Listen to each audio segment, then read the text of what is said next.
We are in the middle of towards the end now. It's almost the last Sunday. We're finishing up a series of sermons on the Christmas hymns. We tried to look at a different famous Christmas hymn or Christmas carol over the last few weeks. A lot of them have kind of some thick language in it, some heavy theological language, and we tried to talk about that. Today's song, which is Silent Night, doesn't really have that much really heavy language in there. It's more about one big theme that it has, and I kind of wanted to talk about that. And the silence, of course, is part of it, but the idea that Jesus comes quiet. You know, he doesn't come like a flash. He comes in a way you wouldn't expect. You hope that he'll come and solve all the problems very fast, but that's not really usually how he operates. And he didn't operate that way for himself, and he doesn't really normally operate that way for his children. And we wanted to kind of talk about that theme and talk about that song here a little bit. Silent Night was written, stained glass, there's not really a picture of the guy, in 1816 by a guy named Joseph Moore. And he was a Catholic priest in a very small church up in the mountains, and he never made any money on this, really. He in spite of the fact that Silent Night, by a lot of accounting, is the most famous Christmas song. It's been recorded over 300 different languages, Silent Night. But he never made any money on it. He wanted to write something that would help his little church during a pretty hard year.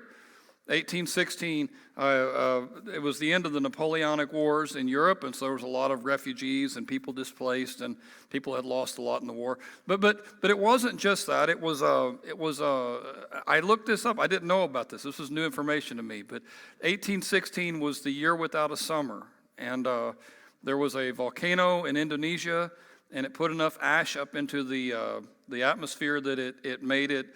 It reflected the sun back, and it was cooler. In terms of average temperature, it was only a couple degrees cooler than normal. But it frosted real hard in July, more than once. It snowed in New Hampshire in June. It was just a wild year for weather, and it really affected the food. It affected the crops, and there was a lot of hunger, and there was a lot of people not sure, is this the end? You know, it just seemed like a cataclysmic kind of a thing, and people were really wondering where God was. And the combination of that year without a summer in 1816 and the end of the wars with Napoleon, a lot of people were just wondered where God was. And that was the context in which he wrote the song. He wanted his people to know that God's still there, and that God's still watching, and that God often kind of comes quiet. You know, when the baby was born, it shouldn't have impressed people like it did, because it's just a baby. What can a baby do? But it encouraged them, because they felt like, okay, well, God is still watching us. And yeah, we don't see the end of it right now. It's just a baby, but we know that one day God's going to do something. When this baby grows up, something big is going to happen. And they could see God moving, and they were willing to wait. And that's what the whole song of Silent Night's about. One interesting anecdote about it, in World War I, you know, where the different armies would dig trenches across from each other and fight in this no man's land in between. On Christmas Eve in 1914, the Germans were singing Silent Night in their ditch, and the English on the other side heard that, and they responded with some English carols, and the two armies in a big section of the front, they just declared a ceasefire for Christmas. It wasn't something the leaders declared. The officers didn't declare it. It wasn't something that the governments declared. Just the soldiers said, we're not going to fight on this day. And it all started with Silent Night. And there's even stories of a picture. I know it's hard to see if you're in the very back. It's Daily Mirror. It's a British paper, and it shows the soldiers, British and English soldiers, together on Christmas. And they even played soccer there in the middle of the trenches between the two. And the next year, it didn't happen again. The officers responded pretty hard. The governments did. They told their people, no more singing, you know, no more Silent Night. And they didn't want another ceasefire like that. They figured like that kind of stuff just weakens morale. It weakens the troops. But it's pretty powerful, you know. It's a pretty powerful thing, and a pretty important reminder that God's still at work, even in awful situations, hell on earth, that God is still doing stuff, and that God's not quit. And the song emphasizes his tenderness and his meekness and how he comes small. It's different than Joy to the World. It's different than Hark the Herald Angels Sing. Those songs are a lot more loud, and here's, you know, power, and Silent Night always goes a different direction. And maybe that's why it's so famous. Now, when I read the Christmas stories, especially in the Bible there in Luke and Matthew, it always, if you think about it, it always surprises me how they react. Because I would think that it wouldn't have been that impressive. A baby in a manger, a poor homeless couple, but it always impresses. You know, it always freaks them out. The shepherds are called by angels to go see this sign, the baby in a manger. And when they see the sign, they're so blown away by it, they wake up everybody in the town. The wise men travel for hundreds of miles following this star. And then when they see Jesus, just a baby, you know, just an infant, and they see him, they're so caught. It says they were filled with an exceeding joy. You know, just overjoyed at the deal. And again, it seems remarkable because it's just a baby. And this baby's not going to lead an army, and this baby's not going to rule a kingdom. He's just a baby. But they could see that it was starting. And just the notion that it was starting was enough to keep them excited. Jesus talks about this when he's an adult. He talks about it. He says the kingdom of heaven is like a mustard seed, which is just like a grain of sand. It's really small. He says a man took and planted in the field. Though it's the smallest of seed, yet when it grows, it's the largest of garden plants. It becomes a tree. Even birds can land in the branches. And this baby is this. I mean, Jesus, his whole ministry is this. It's going to come small. In some backwoods country, it's not going to attract a lot of attention in the moment. Jesus is never going to lead a big army. He's never going to have a government that does whatever he wants it to do. He's never going to have servants like that. He's never going to, as far as we know, Jesus never wrote anything. He's not going to write down a bunch of instructions, so you got to do this, you got to do that. He's just going to be himself for 3 years. And then after being himself for 3 years and the cross, and after he's gone, the people saw it. You know, Jesus, him coming, was just that seed in the ground. The bread is in the oven. It starts like this, and before you know it, it's going to be gigantic. And it was always that hope. Hope was always baked into the movement. It was always kind of hardwired into what we think as Christians. That Jesus came small and Jesus came unimpressive, but in coming like that, he meets us where we are. And he sets something in motion, right? And once set in motion, it can't really go away. Dietrich Bonhoeffer, when he was talking about this, about Jesus, he said, Jesus doesn't shout himself into history. I thought that was interesting. When Paul's talking about it, Paul says in Philippians, he says, in your relationships with each other, you should think like Jesus, have the same mindset as Jesus. And even though he was just like God, the very nature God, he didn't consider equality with God to be something to be used for his own advantage. In other words, he had all the privileges, all the rights, all the power, and yet he never used it to make people do things for him, like you see a cult get started. And really, most of the major religions, if you look at how they start, the leader becomes the head of the army, or the leader gets to have a lot more money coming into his direction. Or the leader, in some of these cults, the leader is the one sleeping with all the women, or the leader is the one who gets the first cut of whatever. Jesus could have claimed all those kinds of things, and he doesn't claim any of those things. Paul says, rather, he made himself nothing. He took the very nature of a servant and made like a man. The made himself nothing, literally, that word is he emptied himself. He had all the privileges, but he empties himself. He takes the last place. He doesn't have to do it. He's entitled to be first, but he doesn't grab first place. He takes last place. He makes himself, he empties himself. He keeps descending into greatness. And it's counterintuitive.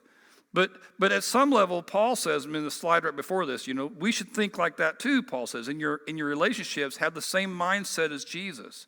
He could have done he could have been great, but he chose instead to serve. The Greek word for emptied himself or made himself nothing is the word keno. And there's a whole line of theology, it's called kenotic theology, that talks about how we are to do that too. That part of being Christian is that I learn to serve and trust in him, that if I will serve, and I'll serve first, and I'll serve no matter what, that good will come from that. And it's just really hard. Maybe you have a friend who's going through kind of a hard stretch in their marriage. And so the friend comes to you, and you love both of them. You love him and her. You've been friends for a long time, and it breaks your heart to hear that they might be wanting to end this thing. So he or she, they're talking to you, and what should I do, you know? And so you're trying to give a good Christian answer. Well, I mean, you need to love them. You need to love them. You need to serve, you know. I mean, you need to give more. You need to work harder. You need to try again. And as you're saying this thing, the other person who's going through the hard marriage, they say to you, well, that wouldn't work. That wouldn't work. I mean, I've tried that before, or I've tried it a little bit, or I used to try it a long time ago, and it never did any good. And if I make myself weak right now, he or she, they'll just take advantage of it. And it won't work. And it takes a lot of courage to do it, to give first, even though the other person's not given, to sacrifice first, even though the other person's not sacrificing. And maybe even if the other person might mock you for it a little bit. Oh, I see what you're doing. Who do you think you are? You know, I see right through this. And sometimes in marriage counseling, I might tell a couple to do that. I remember the first time I did it, I told a husband to, just on purpose, you give first, you give most, you'd be the leader in the house, but lead in service. I told him that. And because really they were describing it to me, she and he both said that he had been more the problem than her. So it was easy to kind of, really land on him there. And I did. I said, you need to do this. And so they came back the next week, and I said, well, how's it going? And he said, well, I'm trying. I'm doing these things, but I don't think it's making any difference. And I asked her, is that true? Is he doing these things? And she said, yeah, but he's only doing it because you told him to. I said, well, yeah. I mean, sure. I mean, yeah, that's the only reason he's doing it. It's because, right, he wouldn't have done it if I hadn't. I mean, of course, that's right. But he's still doing those things, right? But she wanted to make sure that we give it enough time to make sure he really means it. And that's how it goes, right? It's really hard. And maybe I'm not the one telling you. God's the one telling you. You've got a hard relationship with somebody, and God says, have you shown them grace? Have you loved them? Have you continued to be open, even while they're closed? And all the different responses would come back. Well, I can't do that. If I did that, it would just blow up in my face. It takes a lot of courage. But that should remind us again of what Jesus did, right? So it took a lot of courage for him to do it. He could have came, and he didn't have to be small, born in a manger. He could have been born in a palace. I mean, he's God. He can do it however he wants. But he chooses to become small. He chooses to come all the way down to where we're at so that we can come close. One of the first great writers in the church, a guy named Athanasius, one of his famous quote is, he became what we are so that we might become what he is. And it's not that we'll become God. You'll never be God. I mean, there are some different religions that will say eventually if you work really hard at it, you can become God. We don't believe you'll ever be God. God will always be God, and you'll always be you. Hopefully in heaven a better version of you, but you'll be you. But we can learn to have his attitude. We can learn to have his peace, his strength, his joy. All those things can come, and it comes by following him. He came all the way down here to show us so that we can go the direction that he goes. John, the apostle, when he's talking about Jesus coming, he doesn't talk about the manger or the wise men or the shepherds. He keeps it a little more metaphysical. He keeps it a little bit more of a higher spiritual deal. He says, in the beginning was the Word, and he's talking about Jesus there. The Word, the message, God's message, right? In the beginning was the Word, and the Word was with God, and the Word was God, and he was with God in the beginning. That Jesus has always existed, that the manger wasn't the beginning, that he's God, and he's always been around. He says he created the world. Through him all things were made. And there was nothing, without him nothing was made that has been made. In him was life, and that life was the light of all mankind. The light shines in the darkness, and the darkness has not overcome it. Now, normally when I'm putting these slides together, I take the footnotes out. I take out the verse numbers and the footnotes, not because those are unimportant. It's just it's easier to read, I think, especially the further back you are. It's easier to read if you don't have those other things there. But I left the footnote in here because it is an important, your Bible, if you read it, probably has a footnote by that word overcome. And it's because even today, we don't know for sure how to translate that word. It really means two things, and it means each thing about as often as the other, and it could mean either thing in the sentence the way Paul uses it. It could mean overcome, that's what NIV does here, conquer, beat, or take over. It can mean that. So in that sense, the darkness can't get rid of it. It can't eliminate it, right? Can't take it over. But it also can mean understands it. Really, the English, if you said it doesn't get it in English, that would get kind of close to the idea. It doesn't get it, like it grabs it, doesn't get it, take it with him, but it doesn't get it either. It doesn't understand it. Doesn't make sense. And both those things kind of apply here, and they both really kind of apply to how Jesus came into the world, but the other side didn't get it. They didn't understand it. And to the extent that they did understand it, a lot of them didn't want it. I don't know, that sounds pretty hard.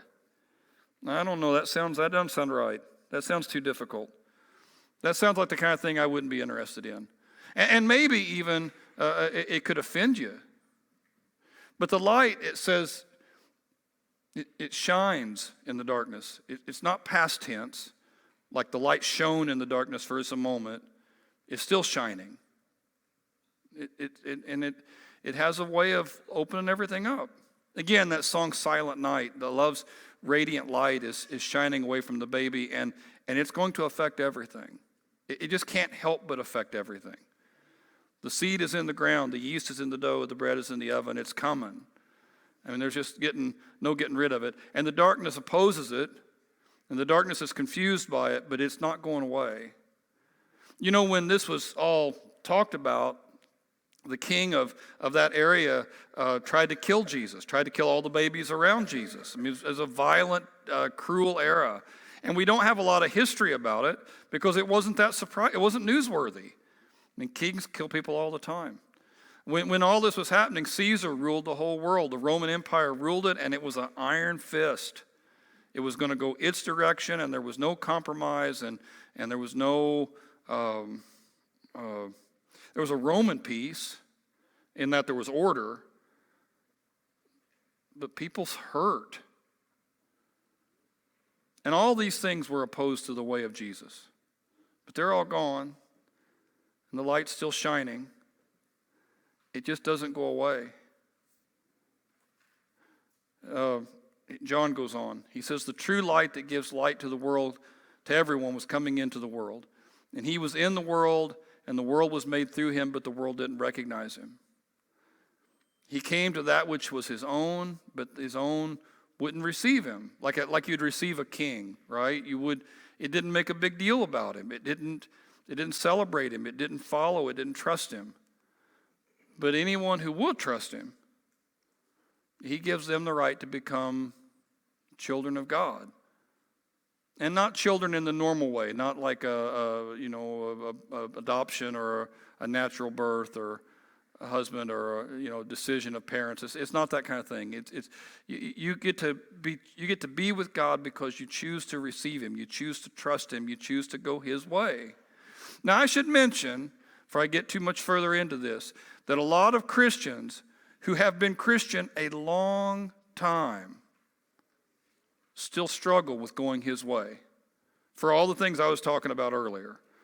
It's hard to turn the other cheek. It's hard to show grace in the face of no grace. It's hard to be the only one who's shining when everything around you at the office or in your family or in your marriage or in your neighborhood, when it's just darkness everywhere. It's hard to be the only one going against the current. And some Christians take breaks on this thing. They choose to coast for a while. And they trust that God will do what God will do, but they just don't really have the energy to trust him all the way on this thing. And I just want to implore you today to not do that. And especially here at Christmas, we're in such a stressful moment.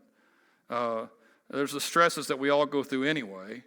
health and money and time. But then you add on to all that, all the stresses around the holiday, to get the perfect gift or to have the perfect party or the perfect deal, to see all the people you have to see, and to see some people you'd rather not see, if we're being honest. But they're going to be there, at the party. And so we learn to deal with that. And all this different stress, sometimes we don't respond to it in the most Christian way. We don't respond to it like Jesus did. And that's why I'm getting into all this. The last verse on this thing in John, it says, the Word became flesh. God became us, right? God became meat. He came all the way down to where we're at, and he made his dwelling among us. Literally, he tabernacled with us. Like in the Old Testament, the tabernacle was the tent where God was, and they carried it around. Well, now he's come down as a man, and he's with us. He lived with us. He lived amongst us. And we've seen him. And we've seen how he didn't get molded to the rest of the world, but he changed things. And then at the end there, he's the only Son, full of grace and truth. That Jesus certainly dealt with truth. He understood truth. Truth is reality, right? Jesus understood reality. And he never pretended like he didn't. He was very honest about the way things are, and he never hid from that. And he never ran away from it, and he didn't use whatever power or influence or prestige he had to escape it. Truth is truth. But he would show grace. I mean, even on the cross, he's forgiven people. Even on the cross, he's opening up the doors to heaven to somebody right there beside him. He just never lets the reality of things affect who he is. And this is what we're called to. I know some of you had parents, one parent who was full of grace and the other parent who was full of truth. And when you were in trouble, you didn't go to the truth one, right? You went to the one who was going to be graceful, because you knew that would be where you get some sympathy. Maybe you had a dad who was quick to tell you what you did wrong, or a mom who was super critical and could just cut your knees out. But then you knew if you went to the other one, you'd get the other thing. Well, Jesus is both. He won't let you escape the truth. The truth is the truth, and there's no getting away from that. Reality is reality, even when it's painful. And we can pretend like we don't understand it, and we can try to close our eyes to it, but it's still true, whether we want to acknowledge it or not.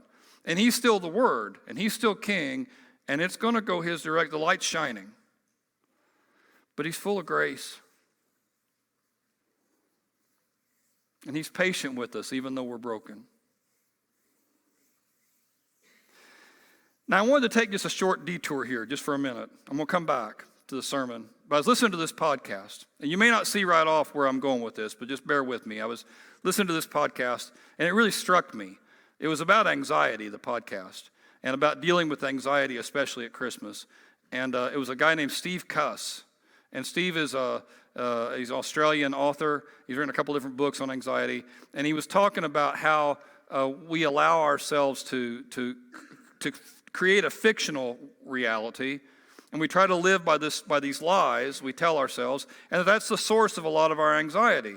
I mean, there's certainly hard things in the world, an out-of-control car, or bad food, or lots of things can hurt you, and it's okay to be scared of those things. Makes perfect sense. But we can be scared of a lot of things that aren't really true. They're lies. And he talks about in the podcast, there's 5 big ones, false needs that we have. Some people have to be in control.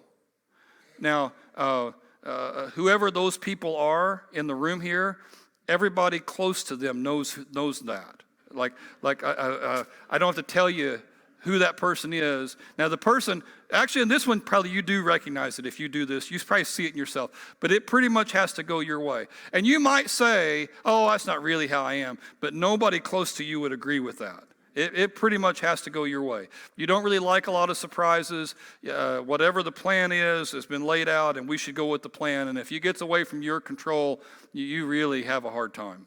It feels like the whole world is spinning out of balance. Some people, their core need is it's a false need, is perfection.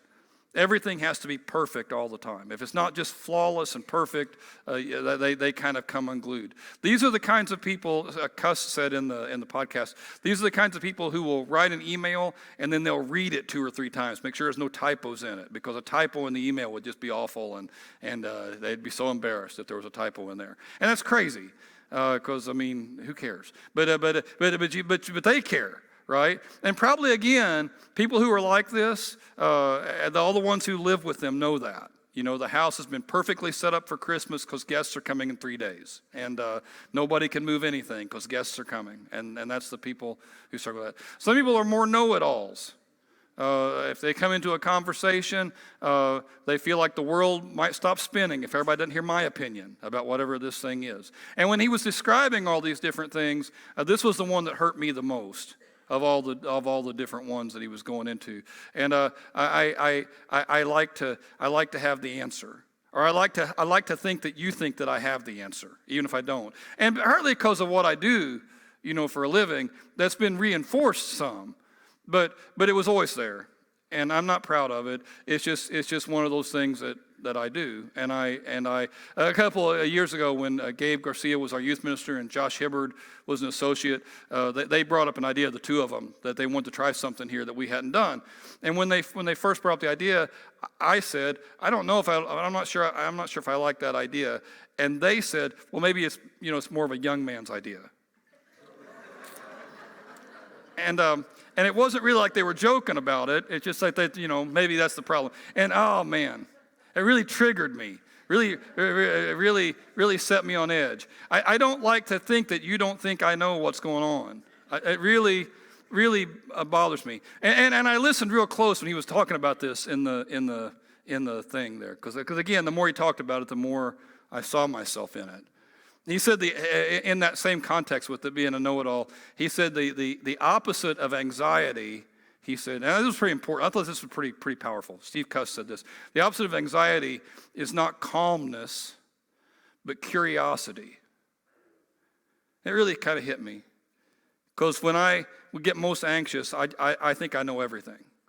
I think I know exactly how it's going to go. I think I know exactly what you think. I think I've got it all figured out. And the opposite of anxiety is not calmness, but curiosity. That's going to affect me a little bit. I'm going to work on that.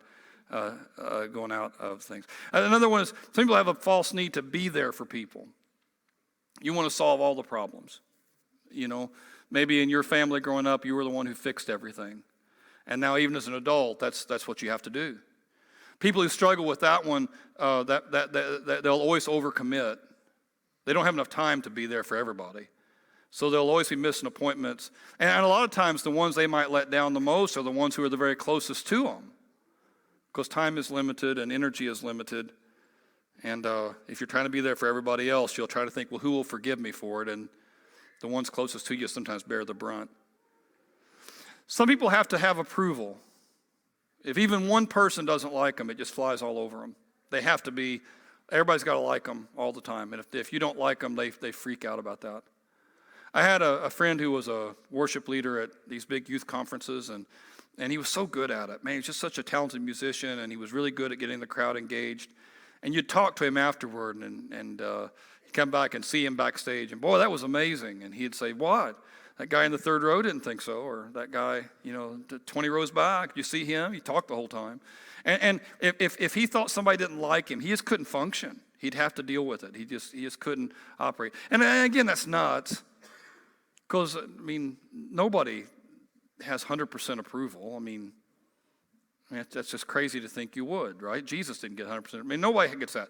So the idea that you would, but some people, they feel that weight once where somebody doesn't like them, and they determine that'll never happen again, and they just, and I'm listening to these things, and again, I really resonated with one of them more than the others, but I could see different times when all those things might be something. And maybe when you're hearing me say this, you think, well, that's not really me at all. I don't do any of those things. And if that's true, well, then great. Cool. But I would bet it's a lot more people than we like to pretend. I would bet it's a lot more people that feel one or two or three of these false needs, and that the weight of it sometimes can make you act a little irrationally. Now, when he was talking in the podcast, he said that, the God, of course, is all these things. mean, God has total control, and he is perfect. And God knows everything.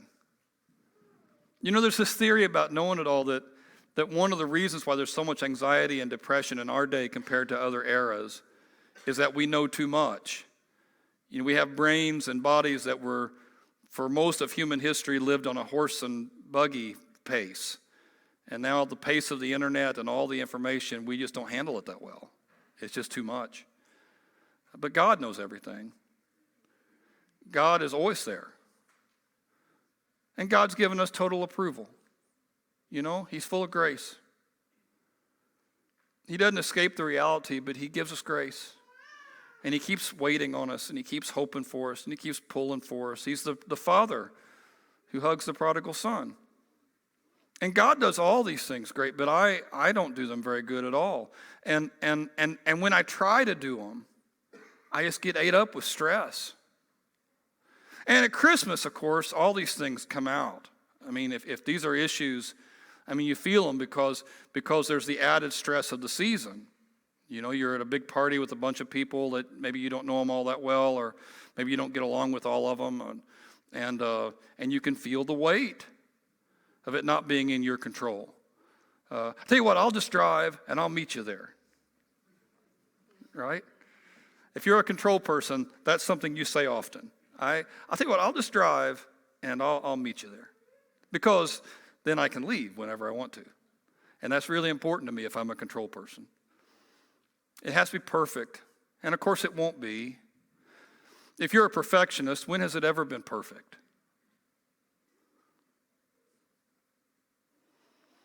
If you're a know-it-all, you're going to be so bothered when Cousin Greg wants to talk about politics, or when somebody else has an opinion that's different than yours. I mean, it's just so hard when the season comes to, you feel it, you know? Okay, now I come back to my sermon. I think Jesus speaks to all this. I think it's this, the idea of silent night speaks to all this. That there is a hope for us, and there is a solution, and we don't have to be God. God gives us the grace to be human-sized. We just have to hold on to him, and he's going to take care of it because he's God. The seed is in the ground, the yeast is in the dough, the bread's in the oven. I mean, it's coming. We just have to wait and keep following him and trust him that, man, his ways do work. And maybe they don't work quick. We always want quick. But they will work. I mean, they just absolutely will. And if I put myself in his hand, he's going to take me where I want to go. He dwelt among us. He showed us who he was, and he's full of grace and truth. Silent Night is about that. I'll have the band come back up. Silent Night is about that. It's about that quiet and that trust, right? That we just hold on to him and we show grace to one another until he comes back and makes it for real. And we just wait. So I want to pray for you. I want to pray for anybody who is stressed this year. And it may not be about Christmas. It could be about 1,000 different things. But you're stressed and you feel the weight of the world on your shoulders. I want to pray for the ones who are stressed, especially about this season, and that it's getting ready to be wild and they're worried about it. I want to pray for you if you don't know the peace that he promises, but you want it real bad. And we'll have some other guys in the front here in a minute, and they'll be willing to pray with you too, if anybody needs to come forward and pray. So pray with me now. Dear Lord God, I just thank you for this group, and Father, as we finish up our time together, I want to pray for anybody in here who feels heavy and burdened. I just pray, God, that you put your hand on them and breathe life into us. I pray, God, that you help us stand up and to be your people I pray, God, you give us the strength to trust you, to show grace to people who may not be graceful to us. And to be strong in that. And God, as we leave this place, I just pray that we leave it different than we came in. Because you can do that. And as we sing to you, God, I pray that you help us to see you better. In Jesus' name, amen.